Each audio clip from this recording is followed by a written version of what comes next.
Bienvenue à la Chambre de bataille, l'édition du 6 mai 2026. On va ajuster le micro un petit peu. Je veux parler, faire un bref retour au combat que j'ai vu en fin de semaine. Naoya Inoue contre Junto Katani. Je sais qu'on n'a pas beaucoup de temps, mais victoire pour Naoya Inoue entre deux boxeurs des 2 pound for pound best dans le top 10 qui s'affrontaient au Japon devant presque 60 000 personnes au Tokyo Dans les Dome. terres de Nakatani, d'ailleurs. Exactement. Puis Naoya Inoue a gagné une décision serrée dans un combat, je dirais parfait. Parfait à tous les niveaux. Parce que je me souviens pas la dernière fois que j'ai vu un combat où les deux boxeurs ne se sont pas accrochés. Il n'y a pas eu de coup illégal. Il n'y a pas eu de perte de temps. Ça s'est pas enlacé. Ça a juste boxé. Et le meilleur a battu le meilleur. C'était dans l'honneur. La culture est très différente au Japon, bien entendu. Mais c'était un combat que je disais que la boxe devrait être comme ça. Elle devrait être exactement comme ça. Puis c'est pour ça, pour moi, c'est mon combat préféré présentement cette année parce que c'est un boxeur qui bat un autre boxeur avec le talent qu'il a, pas avec les techniques plus ou moins douteuses qui pourraient mener vers une victoire. Mais d'ailleurs, là, je fais du pouce là-dessus parce que toi, tu aimerais prôner l'instauration de la reprise vidéo à la boxe. Oui, oui. Je trouve ça intéressant. Je me demande comment on pourrait articuler ça. J'ai deux cas. En fin de semaine... Parce que là, on n'aurait pas eu besoin dans ce combat-là. Là. David on a eu droit à un Benavidez... classique du genre. David Benavidez a gagné contre Gilberto Ramirez. Ça c'était pour moi, c'était pas un doute que ça allait arriver. Benavidez, c'est vraiment le monstre mexicain qui prétend être. Il détruit tout sur son passage. Canelo veut rien savoir. Il a mis en boîte David Lemieux. Il a battu David Morel, Callum Plant, ainsi de suite. Mais il y a eu un coup de coude qui s'est passé. C'est les coups de coude un peu à la Roberto Duran, subtil à l'intérieur. Ouais. Et l'équipe de Ramirez, d'ailleurs, Ramirez s'est fait péter 4 dents en dessous. Son mouthpiece, Sur le coude? Oui, sur le coude. Son mouthpiece est en haut, mais il n'y en a pas de mouthpiece en bas. À moins qu'il ait mis un brain pad, mais il n'y en a pas mis. L'équipe de Ramirez veut appeler à la décision de faire disqualifier Benavidez. Puis après, voir le coude qui repasse comme ça, qui revient. Vitaly Klitschko utilisait la même technique pour empêcher les boxeurs de remonter, mais il ne donnait pas de coup de coude. Ce que tu dis, toi, c'est intentionnel, le coude. Je pense que c'est intentionnel. Est-ce que Benavidez a besoin d'un coude intentionnel? Non, pas pour battre Ramirez, mais ça serait intéressant de le mettre. Je sais que la Pennsylvanie l'avait fait dans le combat contre Arthur Beterbiev contre Alexandre Groznyk en 2019, quand il y a eu une chute qui n'aurait pas dû être une chute, ça a été changé après le premier round de Beterbiev contre Groznyk. Groznyk avait chuté. Il en a fait appel de la décision. Il y a eu aussi, ça pourrait influencer des décisions douteuses, des comptes douteux, comme celui de Tyson Douglas, quand Douglas était à terre pendant 14 secondes en 1990, ou des knockdowns qui ne devraient pas être des knockdowns, comme, mettons, Naomi Maness contre Mary Spencer. C'est intéressant, mais qui a le droit de caller une reprise? Ça devrait être l'équipe adverse. Et est-ce que ça se fait pas pendant les rounds? Ça se fait entre les rounds? Ça pourrait se faire entre les rounds. Donc, un round se termine, incluant le dernier. Tu as le droit de dire, moi, je veux une reprise vidéo de telle séquence. Tu te souviens du combat de George Groove contre Carl Froch le premier? George Groove n'avait pas d'affaire à être arrêté. Il n'était pas ébranlé. Tu fais appel de la décision. Deontay Wilder contre Derek Chisora, son coin, a poussé Chisora pour le lever et le remettre dans le ring. Tu peux pas avoir la reprise. Ah non, mais là, tu peux pas avoir la reprise en disant l'arbitre n'avait pas d'affaire à arrêter le combat. Parce que là, ton gars, c'est sûr qu'il est remis de ses émotions en principe. S'il était limite, le temps que tu demandes la reprise, le gars est frais comme une rose dans le coin. Mais tu peux éliminer beaucoup d'erreurs humaines. Des erreurs, oui, sur des coups de coude, des coups de tête. Il y a la reprise ça, au NFL. Il y a la reprise au hockey. Il y a ces choses-là comme ça. Puis je pense que la boxe est archaïque à ce niveau-là. Tu sais, exemple. Puis on pourrait avancer avec ça. Headbutt, un coup de tête. Oui, là, ça doit être reprise vidéo. Mettons, là, ta favorite contre ma favorite, Serrano. Là. Headbutt. Le round fini, on va à reprise vidéo. Hey, gaucher contre droitier, ça arrive souvent. Coup de tête. Ah, oui, c'est vrai, c'est allégué.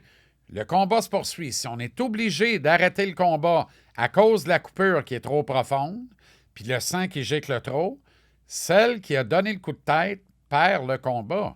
Il faut prouver que c'est intentionnel. Puis ça peut être pas pendant le combat, ça peut être aussi après le combat. Je veux dire, regarde, je vais donner un exemple. Tyson contre Holyfield 1. Holyfield a donné 62 coups de tête. Tyson a une commotion cérébrale au deuxième round, perd le titre. Holyfield a donné plus de coups de tête que de coups de poing. Dans sa carrière, regarde le combat contre Asim Rackman quand il avait une bosse grosse de même. John Ruiz, Lennox Lewis qui dit les combinaisons d'Holyfield, c'est droite, crochet de gauche, coup de tête. C'est vrai de ça. C'est une pieuvre. Il attaque à 3 coups de poing. Bon. OK. Tu penses que Christian Billy va plier dans une boîte et mettre dans sa poche dans l'arrière Canelo Saul Alvarez. C'est pas la moitié d'un énoncé. Là. C'est pas la moitié d'un énoncé. Écoutez, Ivy Tiger Management a l'occasion de se positionner sur la scène internationale avec les mêmes grandes promotions comme Zuffa, Top Rank, Matchroom, Tekken au Japon, Queensberry Promotion. Puis ils ont eu des échecs dans le passé. Ils n'ont jamais réussi à passer à l'étape suivante. J'en nomme quelques-uns. David Lemieux contre Gennady Golovkin. Lemieux contre Saunders. Lemieux contre Benavidez. Mary Spencer, les deux combats contre Hermans. Mary Spencer contre Mikaela Mayer. Aslanbek Makhmoudov contre Guido Vaniello, Tyson Fury. Et bien entendu, Ajit Kabel. Steven Butler contre Zanibek Alim Kanuli. Teofimo Lopez. Simon Keane contre Joseph Parker. Léla Baudouin contre Alicia Baumgartner. Eric Bazignan contre Jamie Munga. Et je pourrais continuer comme ça. Ils ont eu beaucoup d'échecs au niveau international. Mbili pourrait effacer tout ça. Bien sûr. Il est dans le prime. 29 victoires qu'il n'a fait, 1 knockout. 1 nul, 24 knockouts, excusez-moi. Puis Canelo Alvarez, c'est 36 ans. Il a commencé à boxer à 15 ans, 3 mois. Il a presque 70 combats, 63 victoires dans ce coin-là, 39 knockouts. C'est pas vraiment un poids super moyen pour moi établi. Oui, il a gagné les 4 titres, mais je regardais ses victoires, mettons, contre Callum Smith. Callum Smith n'a rien fait dans le combat. C'est pas moi qui le dis.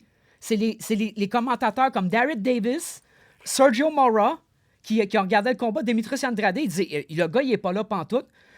Puis quand il a gagné son titre des 175 livres contre Sergey Kovalev en 2019, il a donné seulement 3 semaines de préparation à Kovalev.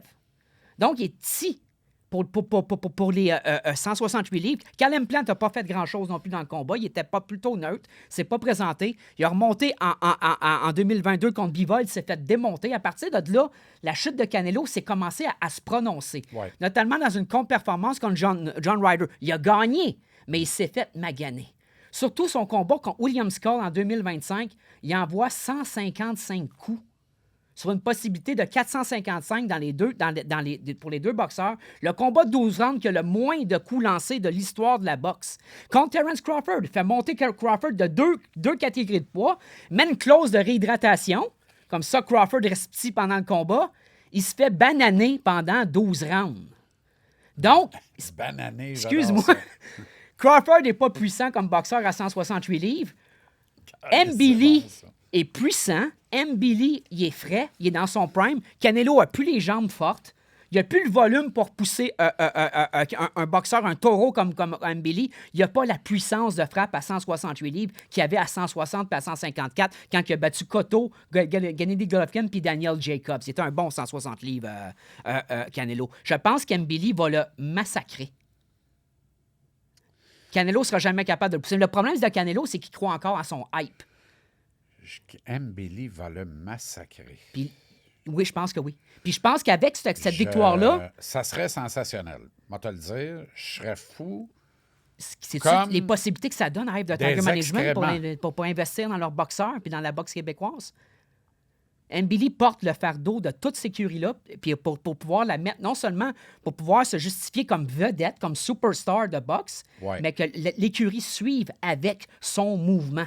On va investir dans des meilleurs adversaires pour les boxeurs de Ivy Tiger Management, pour John Orobio, pour Léla Baudouin, pour Iman Katayev, pour d'autres boxeurs comme Wilkins Mathieu, qui vont pouvoir passer à l'étape suivante avec des meilleurs adversaires, avec des meilleures marches pour pouvoir devenir champion du monde. Mbili le descend en 7 rounds. Canelo ne sera jamais capable de repousser ce gars-là. En 7 rounds? En 7 rounds. C'est sûr qu'il ne faut pas aller à la décision, là. Si on va à la décision, Turki Al-Ashik veut absolument que Canelo gagne. Puis si on se fie à la performance que Canelo a eue contre Terence Crawford, moi, je donnais 10 rounds à Crawford, 2 rounds à Canelo, puis vraiment, j'ai été généreux. Mais si Crawford ne gagnait pas le 12e round, selon les juges qui favorisaient Canelo, on s'en allait à une décision majoritaire, une nulle majoritaire. Puis Canelo aurait conservé les titres des super moyens. Mbili est un dur cogneur. Comme je dis, il est dans le prime. Son nom de famille, c'est Mbili Assomo. Je pense qu'il va l'assommer. C'est ce que je vois dans l'avenir pour Ivy Tiger Management. Ils ont eu beaucoup d'échecs dans le passé au niveau international. Mais là, je pense qu'on est en train de développer quelque chose. Mbili porte le drapeau de ce succès-là. Je ne sais pas ce que tu en penses. L'uppercut de l'intérieur d'Mbili. D'ailleurs, il peut prendre le punch. J'espère que tu as raison. J'espère que tu as raison. Mais Écoute, Christian Mbili, on sait qu'il peut prendre un punch. On l'a vu contre Lester Martinez. On l'a vu contre Carlos Gongora. Il est capable de revenir très fort dans les rounds quand il se fait ébranler. Il y a du Arturo Gatti en dedans de lui.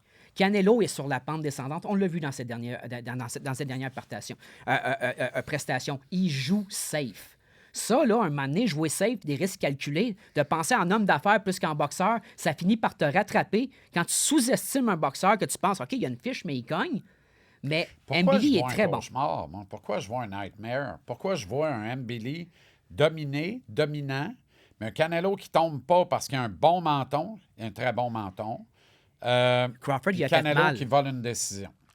C'est vrai qu'il y a un bon menton, mais ça, c'est des choses que ça pourrait arriver. C'est des choses, des bons mentons, c'est des choses qui se fragilisent avec les combats. Arturo Gatti, à la fin, contre Alfonso Gomez et Carlos Baldomé, il n'était plus capable d'absorber les combats. Le microphone s'en va tout seul. Seul, tu penses? Mbili va gagner. Et je vous souhaite une bonne semaine. Puis on est parqué en double. Je pars en double. J'aimerais saluer les gars du bureau.